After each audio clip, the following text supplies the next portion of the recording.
Yes, two pensioners are taking on the might of the UK and Scottish governments, taking them to court, hoping to reverse the cut, arguing neither followed the law when they brought it in. Pensioners are set to rally outside Parliament today, calling for the winter fuel allowance to be restored by the government, while it also faces a potential challenge in the courts. This was supposed to be Starmer's Falklands moment, his chance to assert authority and silence critics. Instead, it exposed just how deeply he has misread the public mood. My background in social work kind of makes me look at Equality Acts and things like that.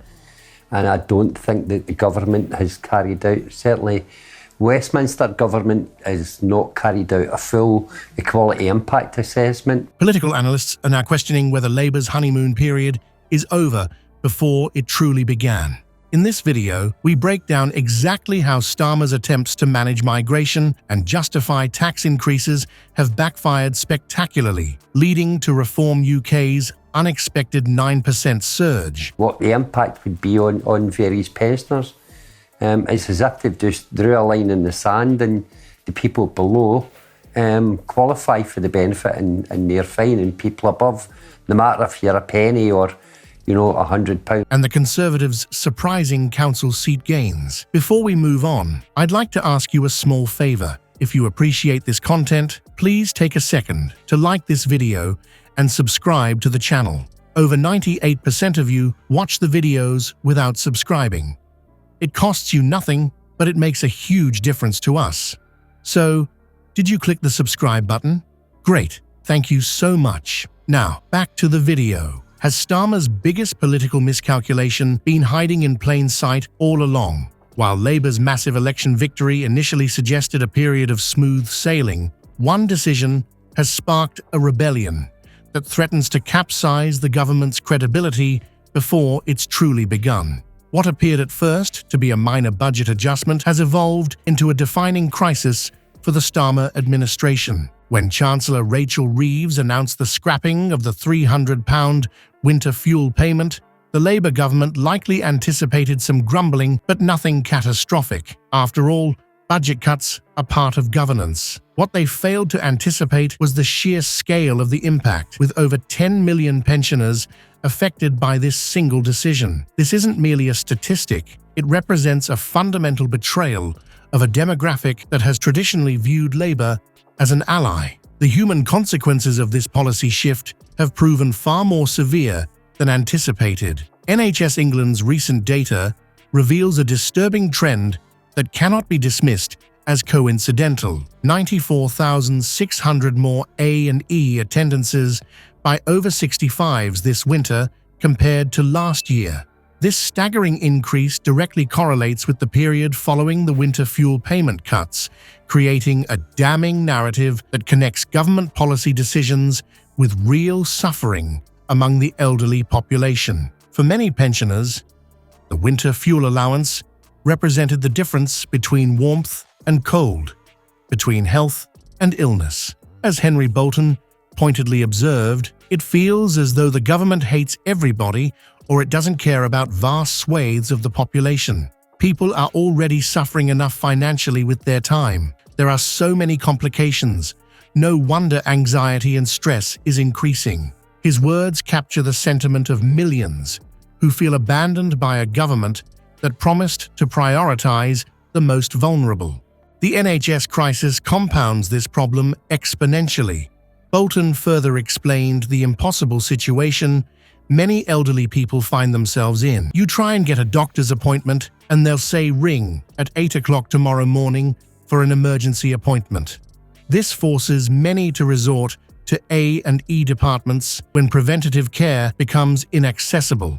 The winter fuel payment cuts have created a perfect storm, where financial pressure leads to health deterioration, which then overwhelms an already buckling healthcare system. Reform UK has demonstrated remarkable political acumen by recognizing this vulnerability in Labour's armour. By positioning themselves as champions of pensioner interests and pledging to restore winter fuel payments, they've tapped into a powerful source of electoral support. The strategic brilliance of this move cannot be overstated. They identified a significant demographic feeling betrayed by Labour and offered them both sympathy and solutions. Perhaps most damaging for Labour is how this decision undermines their core political identity. For decades, Labour has positioned itself as the protector of vulnerable groups, including the elderly. This abrupt policy reversal creates cognitive dissonance among traditional supporters, who now question whether Labour's commitment to social justice was merely a convenient electoral strategy rather than a genuine principle. The rebellion isn't merely theoretical or limited to polling data. Pensioner activism is manifesting at local council elections, with organised opposition to Labour candidates becoming increasingly common.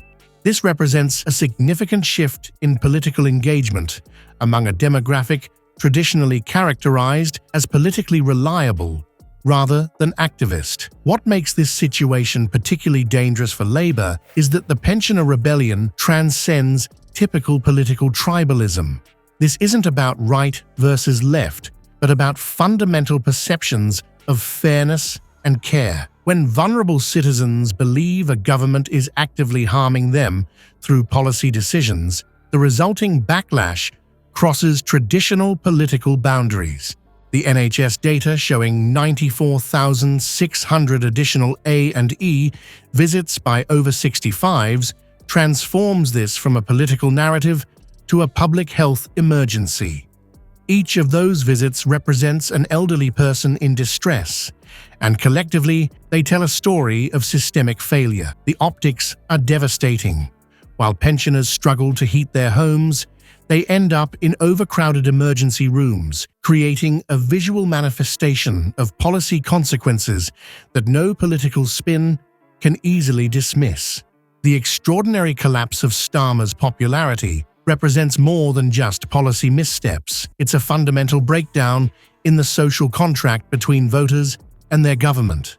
Reform's 9% surge in the polls isn't merely a statistical blip, it's a visceral expression of public betrayal that cuts across traditional voting patterns. What makes this situation particularly alarming for Labour strategists is the unprecedented pace of their decline. Political analysts warn that if current trends continue, Labour's time at the top could be dramatically shorter than anticipated, with voters mobilising against tax hikes and benefit cuts. The historical pattern is clear.